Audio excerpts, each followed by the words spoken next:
સમાચાર ભાવનગરથી જ્યાં ગ્રાહકે ખરીદેલી મીઠાઈમાંથી જીવાત નીકળી હોવાનો દાવો થઈ રહ્યો છે। લાલ ટાંકી વિસ્તારની દુકાનમાંથી ખરીદાઈ હતી આ મીઠાઈ। પંડ્યા મીઠાઈ સ્ટોરના ખજૂર પાકમાંથી જીવાત નીકળી છે। મીઠાઈમાંથી જીવાત નીકળતા ગ્રાહકે દુકાનધારકને ફરિયાદ કરી હતી। ગ્રાહકે દુકાનમાં રાખેલી અન્ય મીઠાઈની તપાસ કરતા તેમાંથી પણ જીવાત જોવા મળી છે। ભાવનગર શહેરના લાલ ટાંકી વિસ્તારની દુકાનમાંથી ખરીદાયેલી મીઠાઈમાં જીવાત નીકળી હોવાનું સામે આવ્યું છે। પંડ્યા મીઠાઈ નામની દુકાનમાંથી ગ્રાહકે ખરીદેલ ખજૂર પાકમાં જીવાત જોવા મળી। ગ્રાહકે આ બાબતે દુકાનદારને ફરિયાદ કરી। દુકાનમાં રહેલી અન્ય મીઠાઈની ગ્રાહકે તપાસ કરી તો તેમાંથી પણ જીવાત જોવા મળી હતી।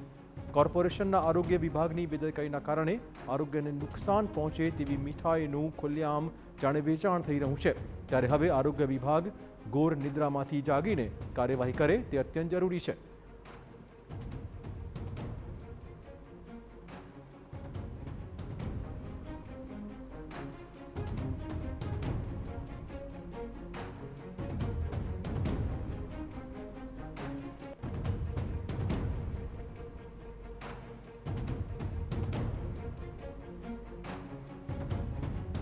તો આ ભાવનગરનો બનાવ સામે આવ્યો છે।